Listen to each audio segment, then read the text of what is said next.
Cuidados Intensivos, um podcast de João Pereira Coutinho. Portugal está em transe com a possibilidade de António Costa presidir ao Conselho Europeu. Pergunto, será que os belgas ficaram assim quando Herman Van Rompuy ocupou a cadeira? Será que os polacos enlouqueceram em massa quando Donald Tusk sucedeu a Van Rompuy?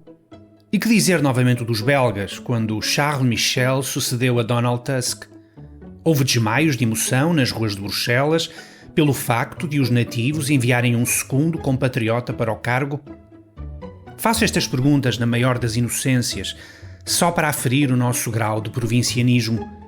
Se os belgas e os polacos se entregaram a cenas iguais, já cá não está quem falou. Um ponto, porém, parece escapar à febre geral. Como é triste a escolha dos principais postos da União Europeia. Sim, eu sei, os resultados das eleições para o Parlamento Europeu são sempre tidos em conta, com as famílias políticas a indicarem os seus nomes para os cargos disponíveis.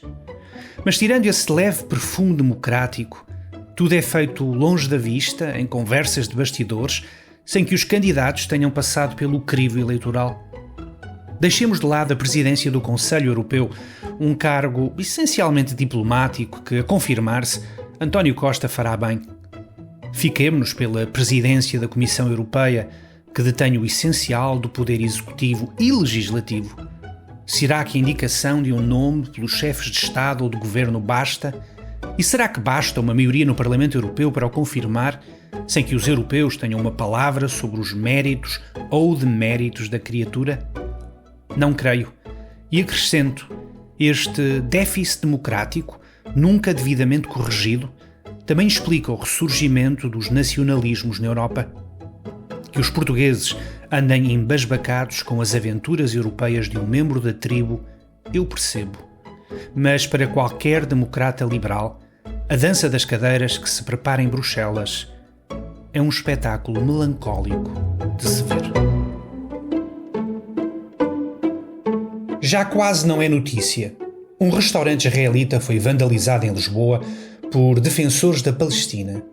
E daí, na Europa, todas as noites são noites de cristal, com casas, lojas ou restaurantes de judeus a conhecerem o velho tratamento que os antissemitas reservam para a raça.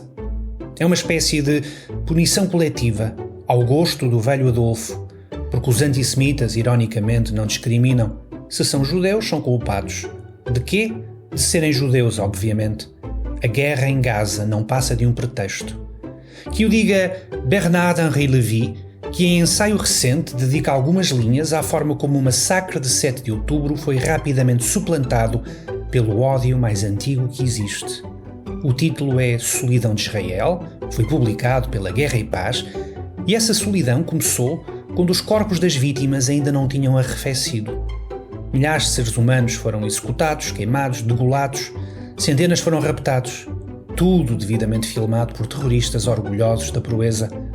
O mundo reagiu, com horror primeiro e depois com tentativas desesperadas para explicar e relativizar o horror, muito antes de haver soldados israelitas em Gaza. É um clássico. Em 1945, George Orwell já tinha descrito a forma como o inglês médio reagirá às fotos dos sobreviventes do Holocausto. Ficaram célebres as palavras sinceras e exasperadas de uma dona de casa. Por favor, não me mostre essas fotos, elas só me fazem odiar os judeus ainda mais.